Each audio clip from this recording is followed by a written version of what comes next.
नमस्कार, आप देख रहे हैं IMC न्यूज़। मैं हूं दिनेश कुमार। दिल्ली की सियासी गर्मी बढ़ती ही चली जा रही है। 5 फरवरी को दिल्ली में विधानसभा के चुनाव होने वाले हैं। वहीं परिणाम 8 फरवरी को घोषित किए जाएंगे। आज हम जनता के मुद्दों के बारे में जानने के लिए आ चुके हैं नजफगढ़ विधानसभा सीट पर। यहां से कैलाश गहलोत अभी तक आम आदमी पार्टी से विधायक थे, जो कि दूसरी बार वो विधायक बने थे। अब वो बीजेपी में शामिल हो गए हैं, तो उनको बिजवासन सीट से टिकट बीजेपी ने दिया है। तरुण यादव आम आदमी पार्टी से प्रत्याशी हैं, वहीं सुषमा यादव कांग्रेस की प्रत्याशी हैं, बीजेपी की प्रत्याशी नीलम पहलवान हैं। अब देखना दिलचस्प होगा कि क्या इस सीट को आम आदमी पार्टी अपना बचा पाती है या फिर वो बीजेपी के खाते में जाएगी।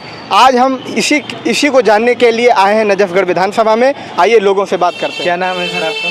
मेरा नाम है हरिकृष्ण सोलंकी उर्फ विकास टेलर। अच्छा, ये नजफगढ़ विधानसभा क्षेत्र है। यहाँ से कैंडिडेट हैं तरुण यादव आम आदमी पार्टी से, और बीजेपी से हैं नीलम पहलवान जी, और कांग्रेस से हैं सुषमा यादव। तो क्या लग रहा है इस बार आपको? वहीं आप एक जानकारी आपको और होगी कि कैलाश गहलोत अभी तक यहाँ से विधायक थे आम आदमी पार्टी से, वो बीजेपी में चले गए। तो इसको आप कैसे देखते हैं और किस पार्टी का आपको लग रहा है इधर? कैलाश गहलोत का नजफगढ़ से कोई लेना देना नहीं है फिलहाल नहीं है अभी तक तो विधायक। दल बदलू है वो, कोई बात नहीं है। बीजेपी में आ गया लेकिन उसकी कोई वैल्यू भी नहीं है। अच्छा। और नीलम कृष्ण पहलवान का जोर है और वही विधायक बनेंगी। अच्छा, 100%। वो तो बीजेपी से हैं। हाँ, तो बीजेपी बनेगी फिर।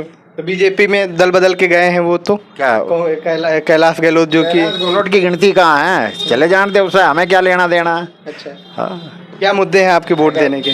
मेरा मैं कहने का मतलब ये है, अगर वो नजफगढ़ से चुनाव लड़ता बीजेपी में आकर, तब उसकी वैल्यू होती है। उसकी कोई वैल्यू नहीं है। तो वो जीतते हैं अगर बीजेपी से चुनाव? जब भी नहीं जीतता वो। अच्छा ना, कैलाश गहलोत से तो वैसे भी जो है ना, उन्होंने 10-12 साल यहाँ के 11 साल खराब कर दिए नजफगढ़ के। क्या मुद्दे हैं आपके वोट देने के? मेरे मुद्दे तो बहुत है, मेरे मुद्दे बहुत बता दीजिएगा। मेरे मुद्दे तो ये हैं, सरकार कोई भी बने, एक तो कोई भी है ना सेना को गाली नहीं दे। सेना को? अच्छा। एक फालतू की जो है ना ये रेवड़ी ना बांटे। अगर बांटे तो पहले से पहले हिसाब लगा के रखे आदमी, और जो है ना उनको जो है ना जो वादे किए हैं उनको कम से कम कुछ दिन तो पूरा करे।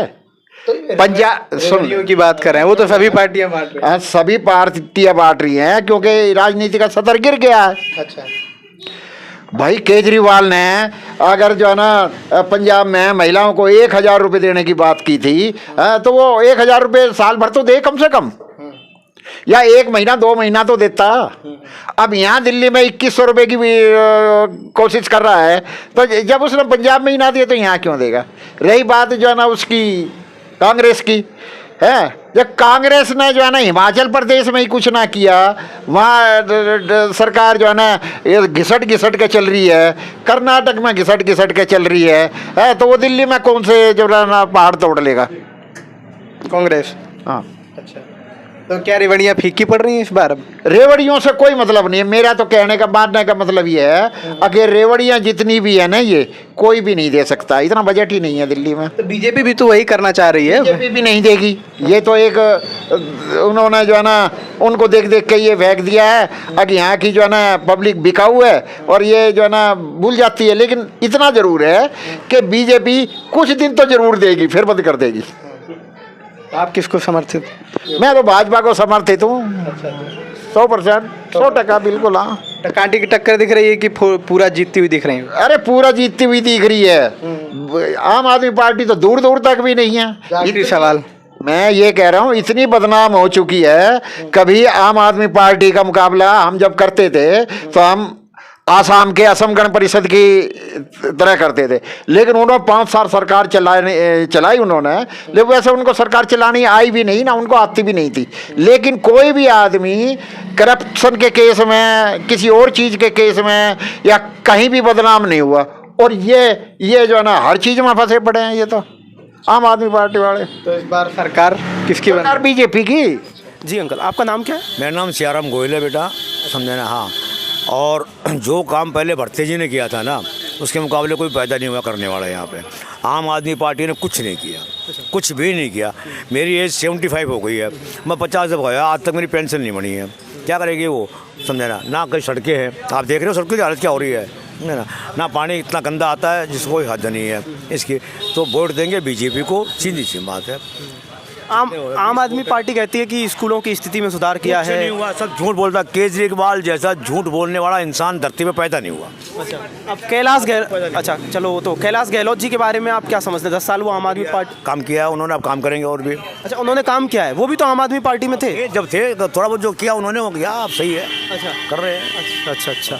तो अभी जो यहाँ कैंडिडेट हैं नीलम पहलवान जी, पहलवान वो जीतेंगी, सर्तियाँ जीतेंगी और वोट सारे 20 वोट है, 20 की 20 उनको जाएंगे। अच्छा उनको जाएंगे, नीलम जी को। अच्छा, और जो यहाँ के जो मुद्दे आपने बताए, जैसे सड़कों का मुद्दा है, पानी का मुद्दा है। अच्छा, पूरे में कॉलोनी में कहीं सीवर नहीं है साले में, समझा ना। आते हैं काम देख करके चले जाते हैं, छुट्टी। इस चीज़ की सुविधा है, प्रदूषण आपके सामने जैसा जिसका आपको मालूम है सबको, फिर ये हाल है। तो प्रदूषण के लिए केंद्र सरकार जिम्मेदार नहीं है? नहीं, क्यों, मिलके तो काम होता है ना। अगर ये उनको साथ में डाले, झूठ बोलने का कोई काम नहीं। झूठ बोलता है, मैंने ये कह दिया, मैंने उसकी चिट्ठी भेज दी, मैंने उसको चिट्ठी भेजी है, अब जाटों का इलेक्शन कर लिए, चिट्ठी भेज दी है, क्या कुछ नहीं है। पहले अब तक तो सो रहा था।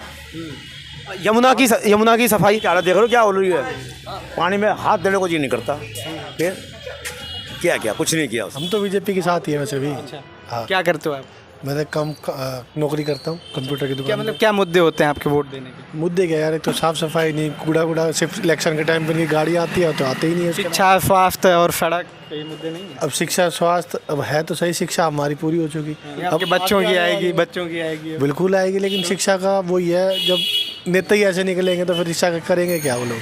तो आपको चिंता व्यक्त करने की ज़रूरत है ना कि आप भाई मेरी बात सुनो, बच्चों का भविष्य वो तो जैसे हमारा भविष्य वैसे उनका भी होगा, कुछ ना कुछ तो कर ही लेंगे। पूर्व धारणा बना के रखी हैं, पूर्व धारणा बना के रखी है। और क्या, शिक्षा से कोई वो नहीं है कि कमाई शिक्षा से ही आएगी, और चीज़ों से भी आती है। बंदे को सिर्फ नॉलेज की जरूरत होती है और तो कुछ नहीं। तो आम आदमी पार्टी की रेवड़ियाँ इस बार फीकी पड़ रही हैं। उनकी रेवड़ियाँ करेंगे क्या यार, हम तो फिर भी हर चीज़ का बिल भरते हैं। अच्छा। सीधी सी बात है। 300 यूनिट से ज़्यादा आता है? 300 यूनिट से ज़्यादा आता है? 300 नहीं, यहाँ पे 200 है। अच्छा, हाँ, 200 से ज़्यादा आता है। अच्छा। अब सर्दी गर्मी चाहे कुछ हो, बिल तो हमने भरना ही है, वो भर देंगे। अब चाहे कोई भी है, बिल तो हमने भरना ही है, हम उसका करेंगे क्या फ्री का। अब एक बात बताओ, जिसके पास नहीं है ठीक है, चल उसके लिए तो ठीक है, लेकिन जिसके पास है और वो 200 रेटिंग से कम कर रहा है तो उसके लिए तो फिर वो हो गया ना बात। आपने ये तो देख ही लिया कि फ्री ब्रिज की योजनाएं फीकी पड़ रही हैं दिल्ली में इस बार। अब देखना दिलचस्प होगा कि क्या दिल्ली में आम आदमी पार्टी इस बार अपनी सत्ता बचा पाती है या फिर बीजेपी वापसी करेगी। कैमरा पर्सन जयवीर के साथ मैं दिनेश कुमार, IMC न्यूज़ नई दिल्ली।